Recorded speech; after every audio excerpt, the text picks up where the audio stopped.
வந்தவாசி மக்களே, சென்னையில் வேலை செய்து கொண்டிருக்கும் வந்தவாசி சொந்தங்களுக்கு ஒரு முக்கியமான செய்தி. தஞ்சை, பெண்ணாத்தூர், திருவண்ணாமலை, வந்தவாசி, சேந்தூர், போலூர் மார்க்கமாக செல்லும் பயணிகள் கவனத்திற்கு பொங்கல் சிறப்பு இயக்கமாக மாநகர பேருந்திலிருந்து நடைமேடை 11-12-17 திருவண்ணாமலை போலூருக்கு பேருந்து புறப்பட தயாராக உள்ளது. திருவண்ணாமலை போலூர் செல்லும் பயணிகள் உள்ளே செல்ல வேண்டாம், பேருந்து இங்கே உள்ளது. சென்னையிலிருந்து திருவண்ணாமலை, வந்தவாசி, போலூர், சேத்பட் செல்வோர் கிளாம்பாக்கம் வெளியூர் செல்லும் பேருந்து நிலையத்தின் 7வது நடைமேடைக்கு செல்ல வேண்டாம். சென்னை மாநகரிலிருந்து நகர பேருந்துகளில் வந்து இறங்கியதும் மாநகர பேருந்து நிலையத்திலேயே 10 மற்றும் 11வது நடைமேடைகளில, அதாவது ஆவடி, மாதவரம் பேருந்து நிற்கும் நடைமேடைகளில் திருவண்ணாமலை, வந்தவாசி, போலூர், சேத்பட் செல்லும் சிறப்பு பேருந்துகள் நிறுத்தப்பட்டு இருக்கும்.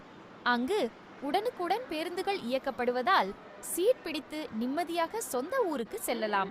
பொங்கல் கொண்டாட பொதுமக்கள் சிரமமின்றி சொந்த ஊர் செல்ல தமிழ்நாடு அரசு செய்துள்ள இந்த ஏற்பாட்டை பயன்படுத்திக் கொள்ளவும் நன்றி. மறக்காம Vandavasi news Facebook, Instagram, YouTube, WhatsApp சேனலை ஃபாலோ பண்ணுங்க, சப்ஸ்கிரைப் பண்ணுங்க. இன்னும் நிறைய நம்ம ஊர் தகவலை தெரிஞ்சுக்கோங்க. நன்றி.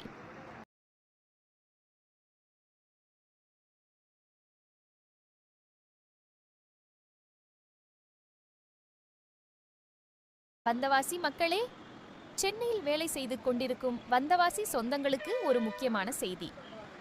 தஞ்சை, பெண்ணாத்தூர், திருவண்ணாமலை, வந்தவாசி, சேந்தூர், போலூர் மார்க்கமாக செல்லும் பயணிகள் கவனத்திற்கு பொங்கல் சிறப்பு இயக்கமாக மாநகர பேருந்திலிருந்து நடைமேடை 11-12-17 திருவண்ணாமலை போலூருக்கு பேருந்து புறப்பட தயாராக உள்ளது. திருவண்ணாமலை போலூர் செல்லும் பயணிகள் உள்ளே செல்ல வேண்டாம், பேருந்து இங்கே உள்ளது. சென்னையிலிருந்து திருவண்ணாமலை, வந்தவாசி, போலூர், சேத்பட் செல்வோர் கிளாம்பாக்கம் வெளியூர் செல்லும் பேருந்து நிலையத்தின் 7வது நடைமேடைக்கு செல்ல வேண்டாம்.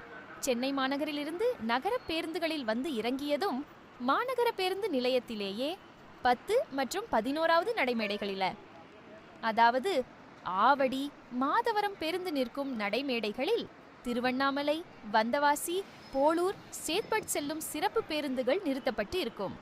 அங்கு உடனுக்குடன் பேருந்துகள் இயக்கப்படுவதால் சீட் பிடித்து நிம்மதியாக சொந்த ஊருக்கு செல்லலாம். பொங்கல் கொண்டாட பொதுமக்கள் சிரமமின்றி சொந்த ஊர் செல்ல தமிழ்நாடு அரசு செய்துள்ள இந்த ஏற்பாட்டை பயன்படுத்திக் கொள்ளவும் நன்றி. மறக்காம Vandavasi news Facebook, Instagram, YouTube, WhatsApp சேனலை ஃபாலோ பண்ணுங்க, சப்ஸ்கிரைப் பண்ணுங்க. இன்னும் நிறைய நம்ம ஊர் தகவலை தெரிஞ்சுக்கோங்க. நன்றி.